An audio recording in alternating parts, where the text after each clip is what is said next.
Hey, welcome back friends, TechTale here. Today I have a new money making video for you guys. I'm not exactly sure how much money this is going to be making, but I'm going to be killing off some blood Nihils. I plan on doing this for probably about 2 hours, and I'm going to see how much money I make in those 2 hours. And then from there I'm going to figure out the hourly rate that you can expect. So why am I killing blood Nihils? Yeah, I'm not really sure. I just kind of wanted to kill all four of the different types of Nihil, see which one is going to be the best, and from there I'm going to basically get a Nihil guide out. So it's a couple videos over the course of the next month or so. I should be getting all the different types of Nihils and figuring out which one is actually the best. So first off, Blood Nihils, they are going to be using melee. Melee means that you want to be using magic, which is their obvious weakness. So I have the Augmented Noxious Scythe. I am using the Anima Core body of Saren as well as all the other Anima Core of Saren components. That way I have the best non-degradable armor in the game. I am using the Blood Amulet of Fury. Not sure if this is actually worth using the Blood Amulet, but I'm assuming that the Blood Nihils are going to do a decent amount of damage to me, so I may switch this off in the future. But for right now, I'm going to be getting as much healing as I possibly can. Got the large rune pouch right here. It's very, very useful just so that you don't have to be constantly switching or having tons of runes in your inventory. You can just have them right here. Max cape, obviously switch it out with whatever cape that you have that's the best cape in your circumstance. Again, just best non-degradable boots and gloves and boots of subjugation. Luck of the Dwarves for that Hazelmere Signet chance.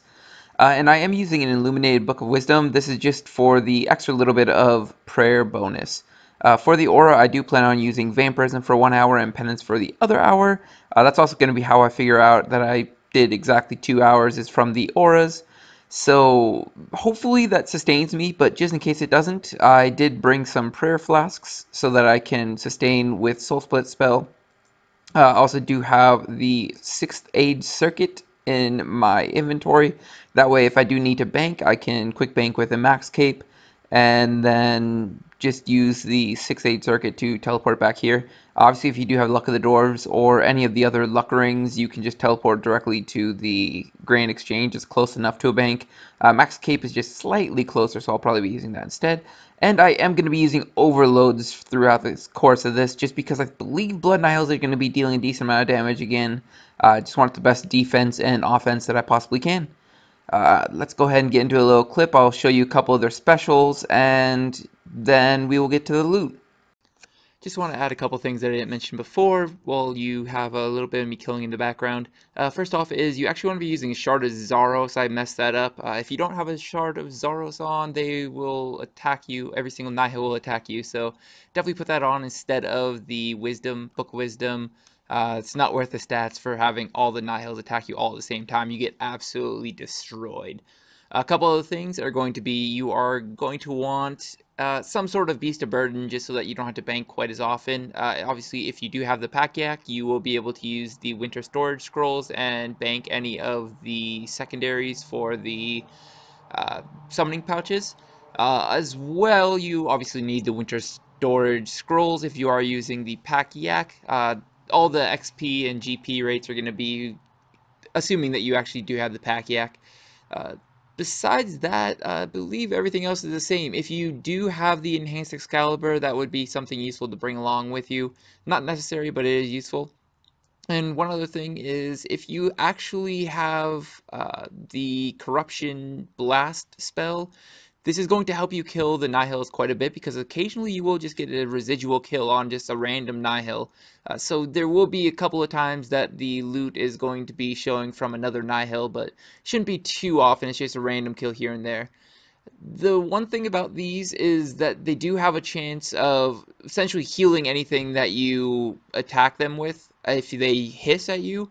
If you kill them fast enough, this should never be a problem. You should kill them before that hiss ever goes off.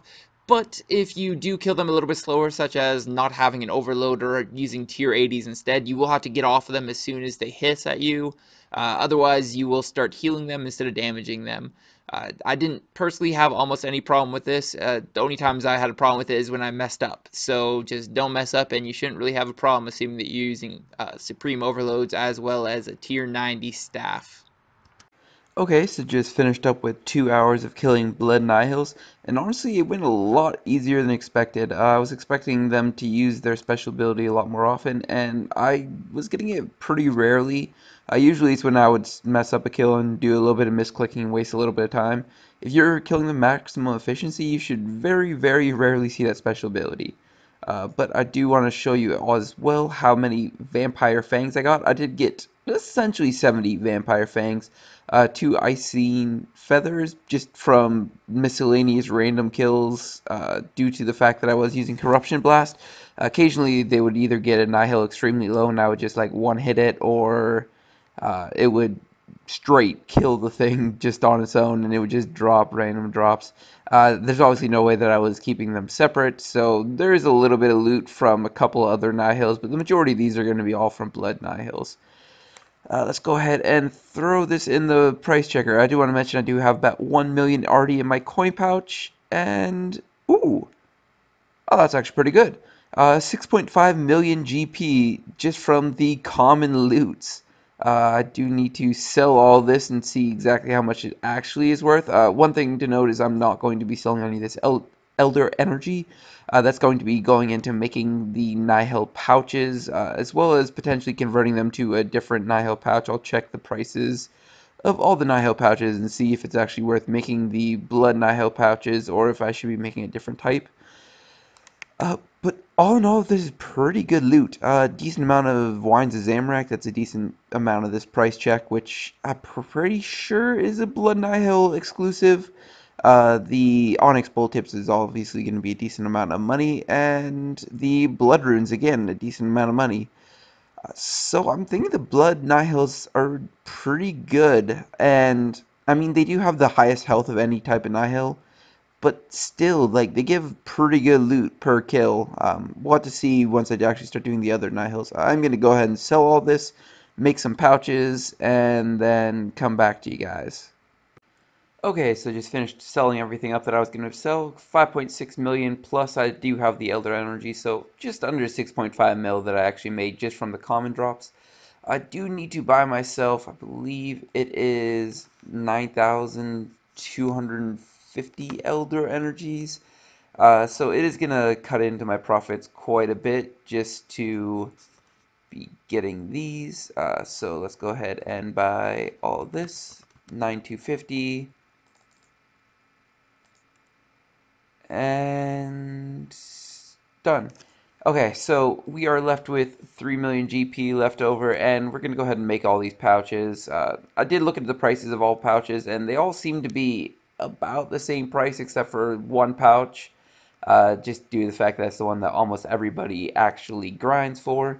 So no use in actually like switching over to a different pouch. If you didn't already know, you can actually convert these to a different type of material. Any of the Nihil parts you can convert to any other different Nihil part, obviously, except for the one that is actually the one that it is. So we're going to go ahead and make 2 Icines, or 2 Ice Nihils, and then a bunch of Vampire Blood Nihils, and I'll come back as soon as I get all those made and sold up. Okay, so I got a little bit impatient with these Blood Nihil pouches, and I did just instant sell them for just, I think about 113, 114,000 a piece. If I was a little bit more patient, I probably could have gotten the 120,000. But still, like 7.7 mil, that's absolutely insane. But let's check out the final price check for 2 hours. It is going to be 11.354 million GP.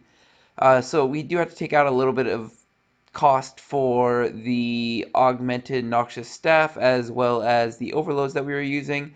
But all in all, you end up with about 5.5 million GP per hour. So not bad at all. I was expecting these to be a lot worse than that. Just because almost nobody is actually killing them. And also, I did take a decent amount of hit on the prices of things that I was selling. So if you're a little bit more patient, you probably could get up to about 6 million GP per hour, or if you're a little bit more efficient actually killing these things.